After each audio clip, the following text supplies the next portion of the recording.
συμπολίτες, σας ευχαριστώ που σας βλέπω όλους μαζί σήμερα εδώ πέρα. Σας ευχαριστώ που ήρθατε να με ακούσετε. Σήμερα θα προσπαθήσω να αναπτύξω κάποιες από τις απόψεις μας, κάποιες από τις σκέψεις μας σχετικά με το Δήμο μας. Θα προσπαθήσω να είμαι απλή, να τα πω αυτά που σκεφτόμαστε με απλά λόγια. Επειδή πιστεύω ότι τα περισσότερα πράγματα στη ζωή πως είναι απλά. Ίσως εμείς οι άνθρωποι είμαστε που τα κάνουμε δύσκολα και κάπως περίπλοκα. Θα σας μιλήσω για το Δήμο μας, για κάποια από τα προβλήματα που μας απασχολούν και για κάποιες από τις λύσεις που πιστεύουμε ως συνδυασμό πως υπάρχουν. Τι είναι λοιπόν για την εορδαϊκή ανατροπή ο Δήμος?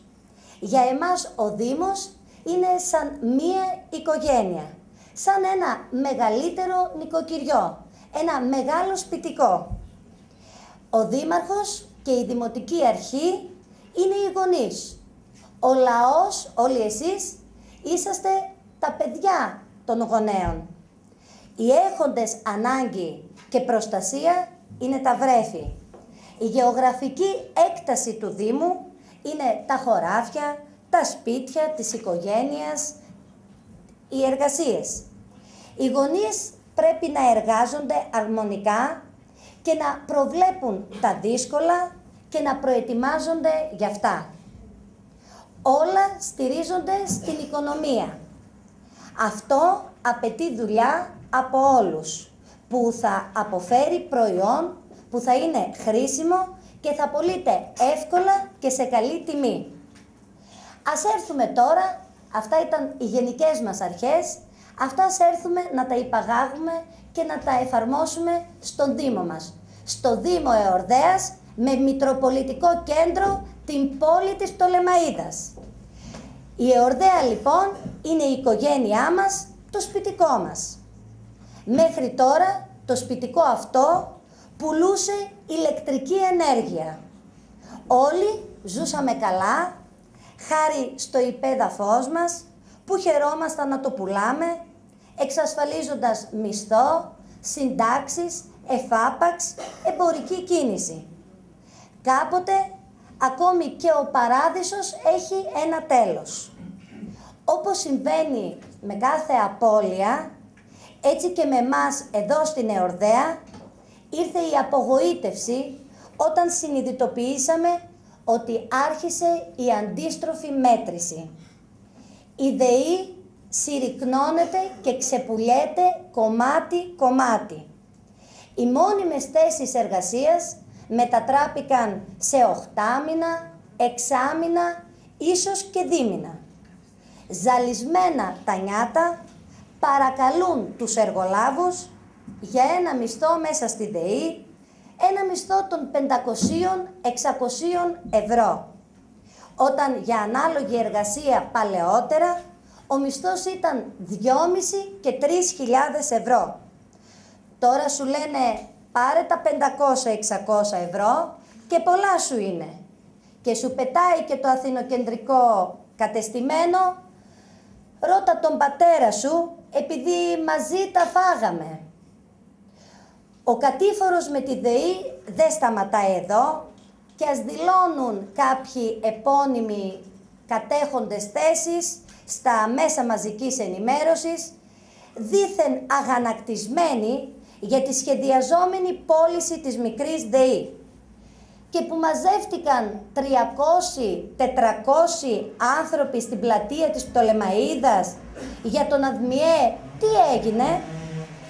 Απλά έκαναν το κομμάτι τους κάποιοι που αυτοπροσδιορίζονται αντιστασιακοί, παρόλο που στην ουσία μέχρι προχθές εξυπηρετούσαν το σύστημα, παρόλο που ήταν αυτοί και ίσως συνεχίζουν και σήμερα να είναι τα γρανάζια του συστήματος.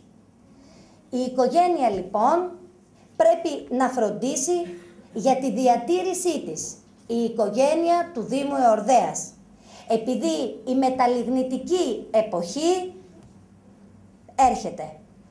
Οι ανανεώσιμες πηγές ενέργειας θα υποκαταστήσουν το λιγνίτη. Και γι' αυτό το λόγο οι προστάτες της οικογένειας, που είπαμε είναι οι γονείς, είναι ο δήμαρχος και η δημοτική αρχή, πρέπει να προετοιμάσουν τα μέλη της οικογένειας για την δύσκολη αλλαγή που έρχεται.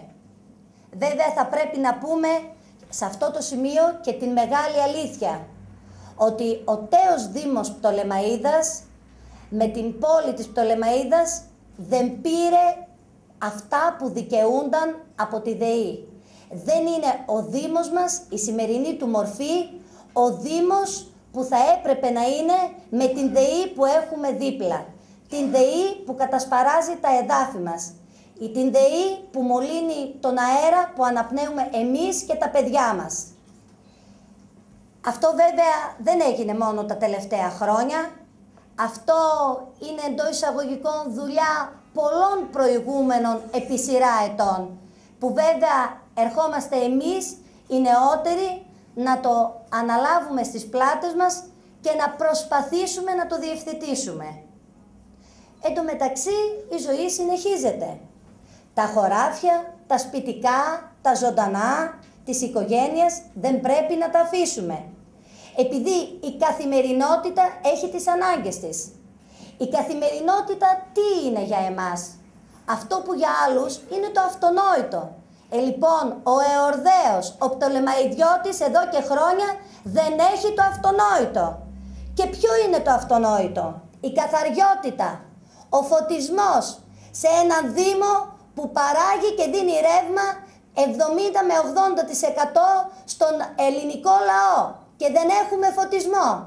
Στη γύρα που κάνουμε με το συνδυασμό μας στα χωριά της Εορδαίας, το πρώτο αίτημα και παράπονό τους είναι τι άλλο? Ο φωτισμός. Ένα αυτονόητο, ένα δικαίωμα, μια απέτηση για τον Δήμο Πτολεμαΐδας ως ενεργειακό κέντρο. Είναι η συντήρηση των δρόμων, η συντήρηση των πάρκων, των πεζόδρομων. Το αυτονόητο, όλα αυτά, δηλαδή οι ανάγκες της καθημερινότητας, είναι οι παιδικές χαρές, οι ανύπαρκτες διαβάσεις. Δεν ξέρουν τα παιδιά μας, οι γονείς, πώς να περάσουν τους κεντρικότατους δρόμους. Τα αθλητικά γήπεδα είναι η φροντίδα για το κουρί. Μία πόλη πολυδιαφημιζόμενη, ένας δήμος για τη μόλυνσή της, ο οποίος στερείται άλσους. Ένα άλσο σαν το κουρί, το οποίο είναι εγκαταλελειμμένο στην τύχη του, για το οποίο υπάρχουν καταγγελίες ότι με αφορμή την κρίση πηγαίνει κόσμος και κόβει δέντρα για να πάρει καυσόξυλα. Αυτό το κουρί δεν είναι το κουρί που αξίζει στον δημότη του Δήμου Εορδαίας την εποχή του 2014. Είναι η άμεση και σωστή δενδροτυθήτευση στο πάρκο εκτάκτων αναγκών. Είναι η δραστηριοποίηση των υπηρεσιών του Δήμου και η ένταξη σε αυτές νέων ανθρώπων με γνώση, όρεξη για δουλειά και πείρα στις νέες τεχνολογίες. Είναι η βελτίωση της αστικής συγκοινωνίας με τους οικισμούς και τα χωριά μας. Πλέον ο Δήμος Εορδαίας είναι ένας νέος Δήμος, πολύ διευρυμένος με όλα τα θετικά και τα αρνητικά του. Έχει περί τα 27 χωριά γύρω του, η πόλη της Πτολεμαΐδας στο κέντρο, που κάθε χωριό έχει τη διαφορετικότητά του και τις δικές του ανάγκες, απομονωμένα στην τύχη τους, με έναν πρόεδρο τοπικής κοινότητας που παλεύει να γεφυρώσει το κέντρο με την περιφέρεια. Είναι η προσπάθεια για επαναλειτουργία του σιδηροδρόμου. Είπαμε όμως ότι όλα στηρίζονται στην οικονομία. Τι πρέπει να γίνει στον τομέα αυτόν? Έλεγχος καταρχήν των οικονομικών του Δήμου και νοικοκύρεμα. Αυτό το κλασικό που κάνει ένας νοικοκύρης στο σπιτικό του. Το πρώτο που κοιτάει είναι τι έχει στην τσέπη του.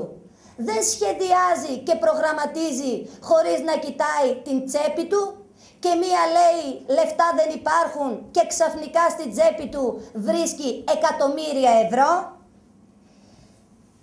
Επαναξιολόγηση και επανεκτίμηση του προϋπολογισμού των έργων, επειδή τα κόστη τα θεωρούμε μεγάλα και τα κόστη τα γνωρίζω πάρα πολύ καλά και όλα αυτά τα οποία σας λέω από αυτό το βήμα, σας τα λέω ως εν ενεργεία δημοτική σύμβουλος επί 8 συναπτά έτη. Δεν μπορούμε ακόμα και μέχρι προχθές να ψηφίζουμε εκατομμύρια ευρώ και ενώ λίγο πριν υποστηρίζαμε ότι χρήματα δεν υπάρχουν και δεν μπορούσαμε να αλλάζουμε το αυτονόητο, τις λάμπες στα χωριά.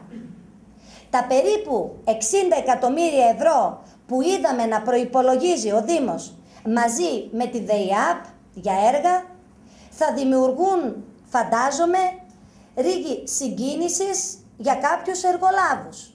Όμως θα πρέπει, όπως είπαμε ότι ο Δήμαρχος και η Δημοτική Αρχή για το συνδυασμό της εορδαϊκής ανατροπής έχουν το ρόλο του γονέα, του συνετούς, του σκεπτόμενου γονέα για τα παιδιά του που είναι ο λαός, θα πρέπει λοιπόν να σκεφτεί πρώτα τις κοινωνικά ευπαθείς ομάδες.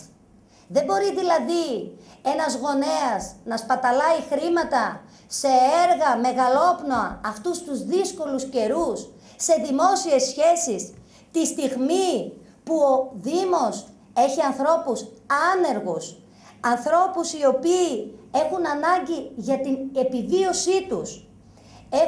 Υπάρχουν άτομα με ειδικές ανάγκες όπως αμαία, πολύτικνοι, χρονίως άνεργοι.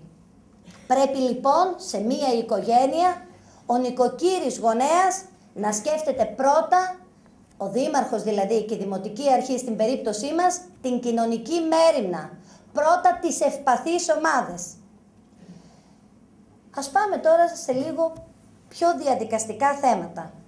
Απαραίτητη η δημιουργία γραφείου συντονισμού και διασύνδεσης.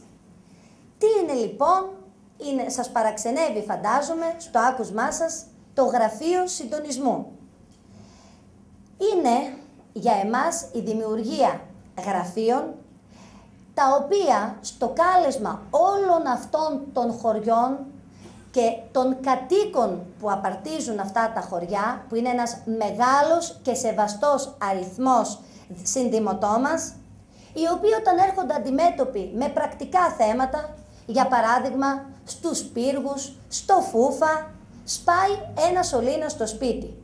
Αναγκάζεται μέχρι και σήμερα ο δημότης των αντίστοιχων χωριών να παίρνει τον πρόεδρο, να τηλεφωνεί επανειλημμένα για να μπορέσει να του λύσει το πρόβλημα. Εμείς σε αυτήν την τακτική του να παίρνουμε τον πρόεδρο, ο πρόεδρος να ψάχνει τον αρμόδιο αντιδήμαρχο, ο αντιδήμαρχος να τηλεφωνεί την αρμόδια υπηρεσία, αυτή δηλαδή την τακτική του σπασμένου τηλέφωνου που ουσιαστικά μεταφέρει λανθασμένα και την πληροφορία αλλά και είναι χρονοβόρα αυτή η διαδικασία. Εμείς προτείνουμε γραφεία συντονισμού, ουσιαστικά ένα τηλέφωνο σαν άμεσης δράσης όπως λειτουργεί το ΕΚΑΒ, στο οποίο άμεσα θα επικοινωνούν με το τηλέφωνο το οποίο θα είναι το κατάλληλο, το αρμόδιο, θα προσδιοριστεί και θα κατευθύνει και θα αποστέλει απευθείας τους αρμόδιους υπαλλήλους.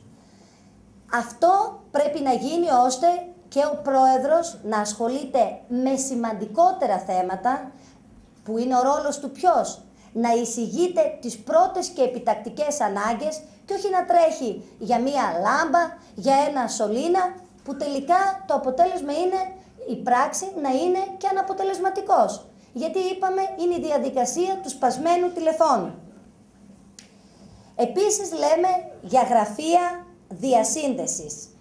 Αυτά τα γραφεία διασύνδεσης έχουν στόχο την επαφή του Δήμου με επιμελητήρια, εξαγωγικούς φορείς για προώθηση τοπικών υπηρεσιών και προϊόντων, όπως παραδείγματος χάρη τα μήλα, κεράσια, σιδηροκατασκευές κτλ. που στα γύρω χωριά, ίσως κάποιοι δεν το γνωρίζουν, αλλά υπάρχει μια μεγάλη παραγωγή, ιδίως από την πλευρά του Τέος Δήμου Βερμίου, όπου αναπτύχθηκε μια μεγάλη καλλιέργεια και μπόρεσαν οι άνθρωποι από μόνοι τους μερικώς να λύσουν το πρόβλημα της ανεργίας. Επίσης, στο θέμα θα ήθελα να προσθέσω που απασχολεί τα χωριά, υπάρχουν χωριά που δεν έχουν τα στοιχειώδη. Χαρακτηρίζονται και έχουν το πρόβλημα της λειψιδρίας. Πράγματα αυτονόητα για εμάς εδώ στην πόλη, τα οποία δεν έχουν επιληθεί σε βάθος χρόνου στα χωριά. Γι' αυτό λέμε ιεράρχηση των αναγκών. Πρώτα λοιπόν οι ευπαθείς ομάδες, όχι πέταγμα των χρημάτων αλόγιστο σε εκδηλώσεις από εδώ και από εκεί και η ιεράρχηση των αναγκών. Ένα θέμα το οποίο έχω δείξει εδώ και πολύ καιρό ότι με αγγίζει και έχω δείξει την ευαισθησία μου είναι το θέμα του ποδοσάκιου, το οποίο βέβαια πολύ έξυπνα και πολύ μεθοδευμένα αυτοί οι οποίοι είναι στις κατέχοντες θέσεις το έχουν βάλει όχι μόνο κάτω από το τραπέζι, το έχουν κουκουλώσει τόσο καλά, κάναν και εκείνα τα ωραιότατα πάρκινγκ και μας προωθούν την ιδέα ότι όλα λειτουργούν ρολόι. Η αλήθεια όμως δεν είναι αυτή, συμπατριώτες και συμπολίτες μου. Η αλήθεια είναι ότι το ποδοσάκιο με το μαμάτσιο έχουν γίνει ένα ενιαίο νομικό πρόσωπο, έχουν ενοποιηθεί οι κλίνες στον αριθμό των 400 κλινών με έναν ενιαίο οργανισμό και αυτό το ενιαίο θα πρέπει να μας προβληματίζει. Πώς είναι δυνατόν μια εγκατάσταση σαν του ποδοσάκιου να γίνεται ενιαία με του μαμάτσιου. Γιατί οι αγαπητοί μας γείτονες το κάνουν αυτό? Βέβαια δεν το κάνουν οι γείτονες ή απλή ο μέσος Κοζανίτης, το κάνει η ηγεσία και η συγκυβέρνηση της Κοζάνης με την Πτολεμαΐδα, οι οποίοι προσπαθούν να κάνουν ένα μελλοντικό μεγάλο νοσοκομείο, το οποίο ενδεχομένως θα είναι και πανεπιστημιακή έδρα. Γιατί αλλιώς μένει ένα ανεξήγητο φαινόμενο αυτή η ενοποίηση και η ταύτιση των κλινών, των οργανισμών του οργανογράμματος. Εμείς όμως διαχρονικά, εγώ είμαι πολύ νεότερη από αρκετούς από εσάς που βλέπω εδώ μέσα, με τα άσπρα μαλλιά, αλλά το έργο το βλέπετε φαντάζομαι επί σειρά πολλών ετών. Η Πτολεμαΐδα, ο Δήμος Εορδέας, και λέω Πτολεμαΐδα γιατί θα πρέπει να είναι το μητροπολιτικό κέντρο του Δήμου, γιατί αν η Πτολεμαΐδα νεκρώσει, η Εορδέα αφανίζεται. Τα χωριά της δεν θα είναι τίποτα. Η Πτολεμαΐδα λοιπόν, εδώ και πολύ καιρό, έχει εικόνα κομμόπολης και κομμόπολης εγκαταλελειμμένης, ανοικοκύρευτης.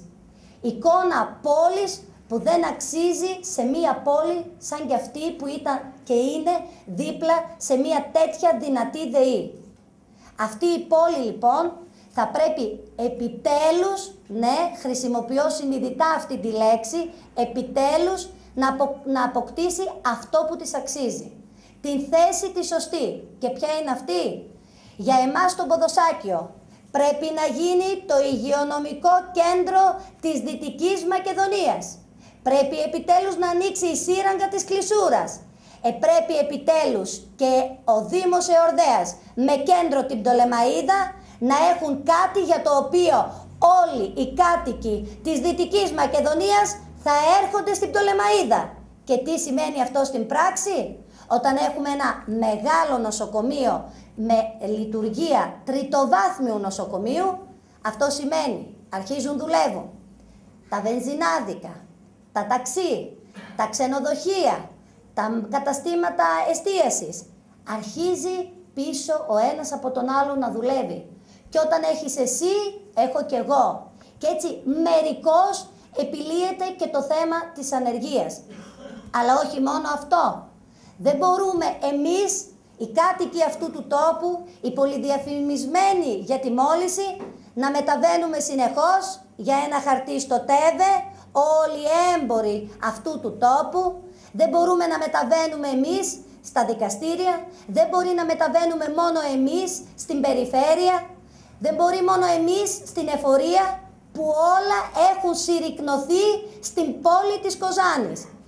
Έχουμε και εμείς λοιπόν, αδερφοί, οικογένειες, έχουμε και εμείς παιδιά και εμείς επιτέλους πρέπει να διεκδικήσουμε.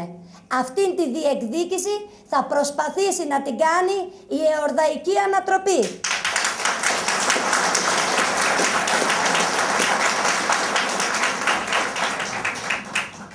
Θα πρέπει επίσης να συντηρήσουμε και να εκμεταλλευτούμε τις περιουσίες των ευεργετών μας. Είναι πολύ άδικο κάποιοι άνθρωποι, είτε γιατί ήταν τυχεροί και κληρονόμουσαν μεγάλες περιουσίες από τους γονείς τους, είτε γιατί αυτοί οι άνθρωποι δούλεψαν πολύ και δημιούργησαν περιουσίες, να τις χαρίσουν με γενεοδορία στον Δήμο και αυτά τα αποκτήματα όχι μόνο να μένουν ανεκμετάλλευτα, να καταραίουν και να καταστρέφονται. Και αυτό έχει ως συνέπεια να αποδυναμώνουν και άλλους ανθρώπους οι οποίοι θα ήθελαν να δωρήσουν στο Δήμο τμήμα της περιουσίας τους, αλλά βλέποντας αυτήν την αδιαφορία των ηγούντων του Δήμου, να φρενάρουν και να μην θέλουν να δωρήσουν στο Δήμο τμήμα της περιουσίας τους. Προσέλευση βιομηχανιών λόγω φθηνού ρεύματος για θέσεις εργασίας. Εγώ και ως Δημοτική Σύμβουλος, σε αυτήν την τελευταία τριετία, με την Δημοτική Αρχή, με αφορμή την κρίση, είχα προτείνει, και δεν το λέω τώρα προεκλογικά, έχει περίπου 1,5 χρόνο, είχα προτείνει την μείωση του ηλεκτρικού ρεύματος στους δημότες του Δήμου Εορδαίας. Αυτό βέβαια θα πρέπει να είμαστε ειλικρινείς.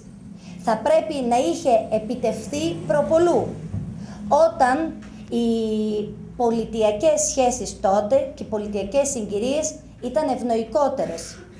Τώρα είναι κάπως δύσκολο να επιτευχθεί αυτή η προσπάθεια, αυτό το αίτημα, με την ιδιωτικοποίηση της ΔΕΗ που ακούγεται και τρομοκρατεί όλους.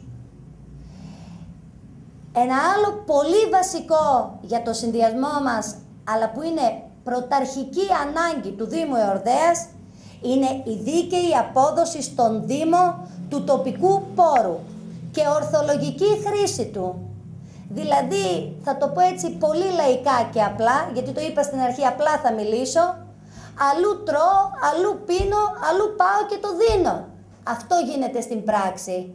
Και έτσι βλέπουμε μία πόλη μαραζωμένη με τα παιδιά μας, με τα παιδιά τα δικά σας, γιατί εγώ είμαι κατά πολύ νεότερη και είναι μικρότερα τα δικά μου παιδιά, αλλά μπορεί να κληθώ κι εγώ όταν βλέπω πελάτες δεϊτζίδες μου που πριν ήταν καλοπληρωτές και αφήναν γενναιόδωρα μπερμπουάρ, τώρα να λένε θα σου τα φέρω λίγα-λίγα, αδυνατό, και να περνούν 3, 5 και 6 μήνες και να αδυνατούν να σε εξοφλήσουν. Μπορεί όλοι αυτοί που νιώθουμε σίγουροι στις θέσεις μας να κληθούμε σε όχι πολύ μακροπρόθεσμο διάστημα να αναζητήσουμε αλλού την τύχη μας. Και τι θα γίνει ένας τόπος που θα μείνουν τελικά μόνο η εκλεκτή γερουσία, και είπα εκλεκτή γερουσία, όχι όλη γερουσία. Γιατί κάποια άλλη γερουσία επί σειρά ετών, καθούμενοι σε αυτά τα έδρανα, κατάφεραν αυτόν τον τόπο να τον διοικούν όπως τον διοίκησαν και αδίστακτα ακόμα μέχρι και σήμερα να κατεβαίνουν υποψήφοι. Ενώ θα έπρεπε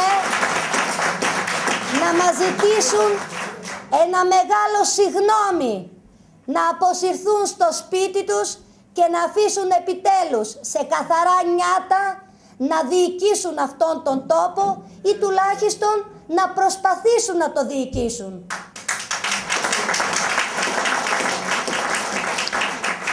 Αυτά βέβαια, αγαπητοί μου συμπατριώτες, επειδή αρκετούς από εδώ μέσα σας γνωρίζω και είστε οι νοικοκυρέοι άνθρωποι που είτε κοιτούσατε τη δουλειά σας, το νοικοκυριό σας, το σπιτικό σας, τα παιδιά σας, δεν ήσασταν από αυτούς που μπαινοβγαίναν πυκνά συχνά σε αυτή την αίθουσα.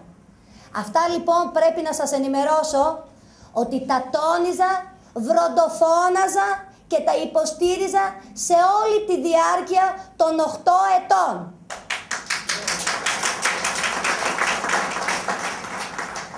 Αυτή η στάση μου ήταν και η επιλογή μου, ώστε από το συνδυασμό του κυρίου Τζούμαρη, από τον οποίο είχα εκλεγεί, να μεταπηδήσω στο συνδυασμό της κυρίας Βριζίδου. Γιατί θεωρούσα ότι ίσως το πρώτο σχήμα να είχε κάποιο πρόβλημα. Ίσως οι άνθρωποι να μην μπορούσαμε ενδεχομένως να συνεργαστούμε.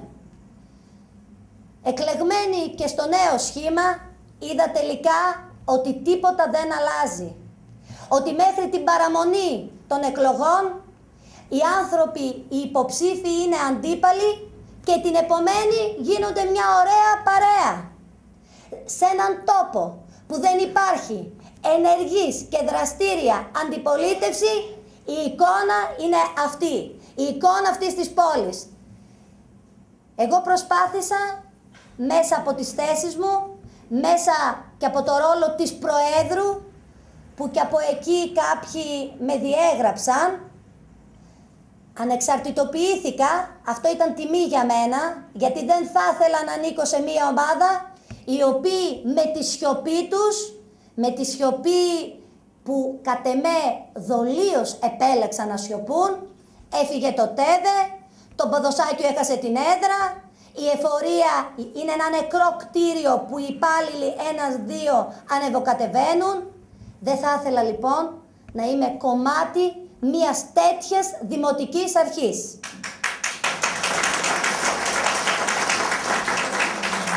Για να γίνουν λοιπόν όλα αυτά, πρέπει να ανατραπεί το τοπικό πολιτικό κατεστημένο, που με ποικιλία μορφών, σχημάτων, ονομάτων, υποσχέσεων προσπαθεί να διατηρηθεί. Είναι όλοι οι γνωστοί άγνωστοι που υπογείως, σαν τα συγκοινωνούν τα δοχεία, μία τους βλέπουμε από εδώ, μία τους βλέπουμε από εκεί. Είναι το τοπικό πολιτικό κατεστημένο παρακλάδι του αθηνοκεντρικού συστήματος που μας έφερε στη σημερινή καταστροφή. Ελάτε να το ανατρέψουμε. Ελάτε με την εορδαϊκή ανατροπή. Θα πρέπει λοιπόν σήμερα, με την ευκαιρία αυτή, στην ευχάριστη θέση που είμαι και μαζευτήκαμε όλοι εδώ, εκλεκτοί φίλοι, γνωστοί, συνοδοιπόροι, είναι τιμή μου να σας παρουσιάσω κάποια από τα μέλη του συνδυασμού μας. Του συνδυασμού της εορδαϊκής ανατροπής. Και σας τους παρουσιάζω. Βέβαια, ένα τμήμα για να έχουμε αγωνία και για τη συνέχεια. Γιατί αλλιώς δεν θα υπάρξει συνέχεια. Λοιπόν, σας παρουσιάζω την Γκουντή Φανή.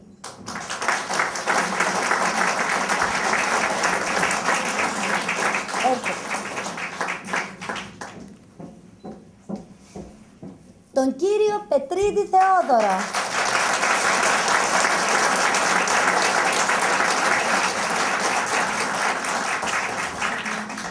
Την κυρία Καρυπίδου Χαρούλα.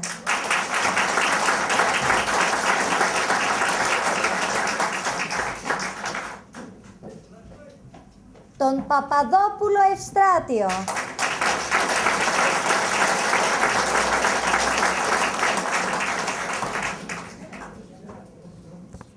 Τη Σαουλίδου Θάλια.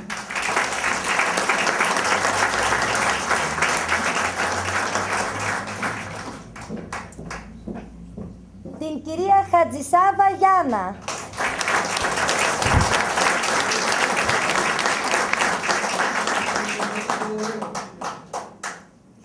Σας περιμένουμε. Είσαστε και στο χώρο σας. Άλλωστε χρόνια δημοτική υπάλληλος εδώ. Τον κύριο Παναγιώτη Τσερκινίδη.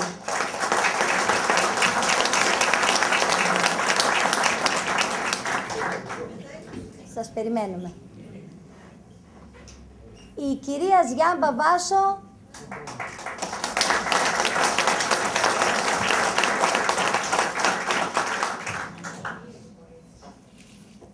τον Μητσιάνη Αθανάσιο.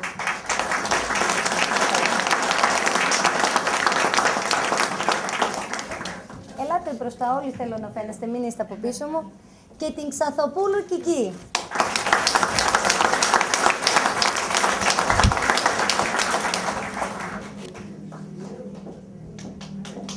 Ευχαριστούμε. Ένα δυνατό χειροκρότημα στα παιδιά που θα πάνε κόντρα στο τοπικό πολιτικό κατεστημένο.